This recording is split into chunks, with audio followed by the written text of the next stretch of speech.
Tuhan Yesus. Yang jauh dan dekat semua kita dipersatukan. Saudaraku, kalau semalam firman Tuhan kepada jiwa-jiwa ialah apa gunanya seorang beroleh seluruh dunia kalau jiwanya binasa. Amin. Itu sebabnya kita ajak dia semua datang kepada Yesus supaya dia percaya kepada Tuhan Yesus bagi yang belum percaya tentunya, dan supaya dia tidak dihukum oleh karena dosanya, tapi beroleh hidup yang kekal. Haleluya. Amin. Saya tanya dulu saudara, kira-kira hidup kekal itu berapa tahun?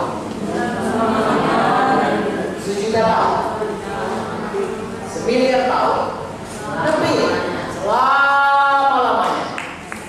Ya, Tuhan berkata, akulah Alfa dan Omega, yang awal dan yang akhir. Amin. Ya, kapan awalnya nggak tahu kita, kapan akhirnya nggak tahu. Sangat selama-lamanya.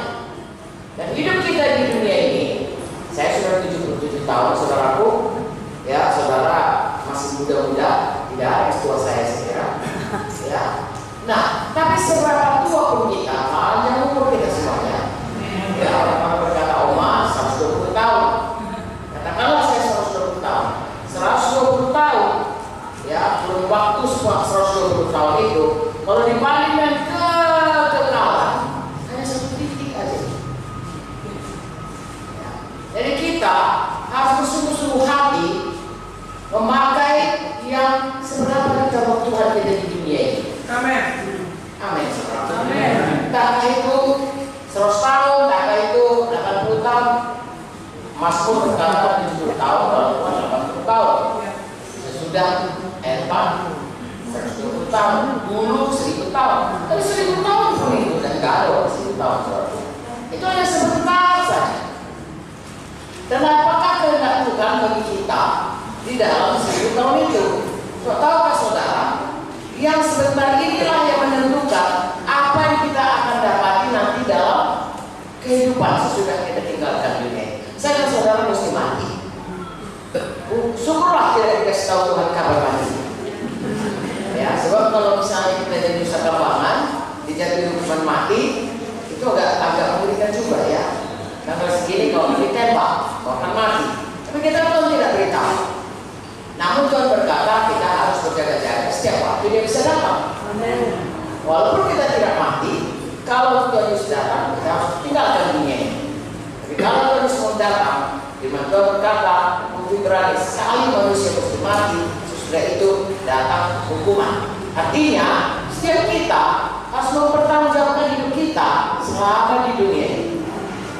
Jadi malam kita katakan kepada mereka, mari terima Yesus.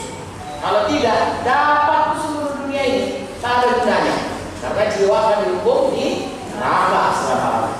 Mari kita dikatakan, saudaraku, ya, kita beroleh hidup yang kekal. Sesudah kita mati, kita beroleh hidup yang kekal. Tetapi selama di dunia ini, ada rencana Tuhan bagi kita. Amin. Haleluya. Kalau tidak ada rencana Tuhan, tentunya Tuhan begitu kita selamat, mati saja.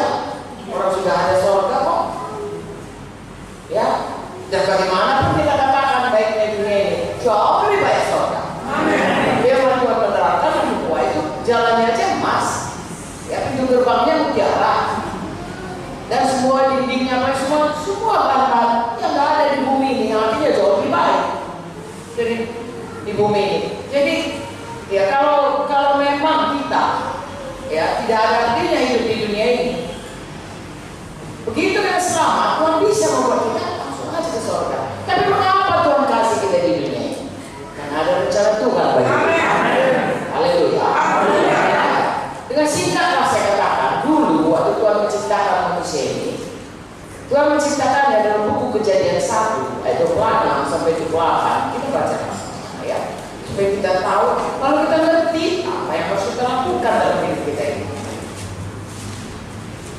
Kejadian 1 ayat 26, 27, 28 berkata, berfirmanlah Allah, baiklah kita menjadikan manusia bergambar dan rupa kita, supaya mereka berkuasa atas ikan-ikan di laut, burung-burung di darat, atas ternak, atas seluruh bumi, atas segala binatang melata yang merayap di bumi.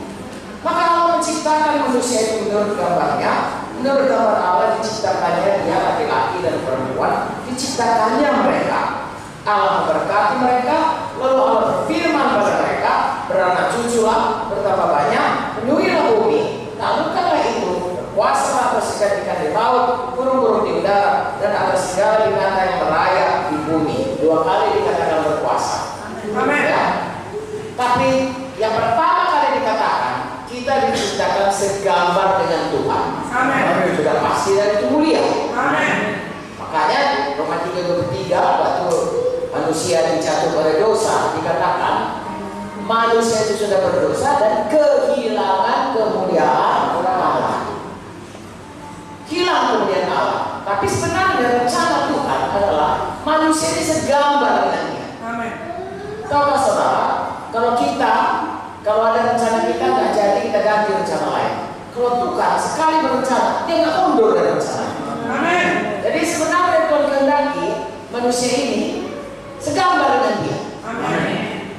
Ya, manusia itu roh adanya, rohnya itu kekal. Itu sebabnya dalam hati kita, buku Pengkhotbah mengatakan selalu ada kerinduan untuk hidup kekal. Manusia apapun dia selalu berpikir kalau bisa hiduplah kekal selamanya. Karena memang itu tentukan naluri atau kodrat itu dalam kita. Ya, hidup yang kekal. Salah satu gambarannya. Ya. Dan lagi saudaraku dikatakan di sini berkuasa. Karena kita disuruh Tuhan berkuasa ibu, maka Tuhan ciptakan bumi ini untuk berkuasa. Kita berkuasa. Tetapi begitu jatuh kepada dosa, nyamuk pun bisa menyebabkan demam berdarah. Karena binatang diciptakan Tuhan itu untuk kesenangan kita. Semua diciptakan Tuhan, dan kalau kita baca di pertama, kedua, ketiga, keempat, kelima, dan 6, Tuhan berkata sangat baik. Amin. Tentunya bukan untuk penyakit itu juga binatang, ya. Tentunya itu adalah untuk kebaikan kita. Betapa baiknya Tuhan itu hanya untuk 2 manusia. Dia ciptakan Taman Eden yang begitu baik, ya. Dan Tuhan katakan kepada Adam, kita baca, Adam menamainya satu persatu, ya. Begitulah Adam itu selalu berkuasa. Begitulah itu semua diciptakan Tuhan. Indahnya, baiknya, sangat baik bagi kita manusia ini, ya. Ada dengan Hawa. Begitulah Tuhan itu pemurahnya kepada kita. Dan Tuhan suruh kita berkuasa, bukan di dunia ini. Sekarang ini saudara lihat, datang tsunami kita itu aja, gempa saja saudaraku, semua sebenarnya tidak ciptakan itu, Tuhan ciptakan sebenarnya. Semua itu baik, tapi karena dosa, semua jadi rusak. Kita tidak lagi berkuasa, siapa yang berkuasa? Baca dalam Tuhan, baca. Oh, saya berkuasa itu adalah setan dan semua bumi. Makanya orang berkata, dibilang Tuhan itu baik, tapi kenapa ada perang? Kenapa orang dipotong-potong, dimutilasi? Itu bukan kerjaan Tuhan, saudara. Itu kerjaan setan. Kenapa setan bisa? Karena ada dosa, lalu karena dosanya, karena tidak dia menyerahkan kuasa itu kepada setan. Kepada siapa kita taat, itulah kita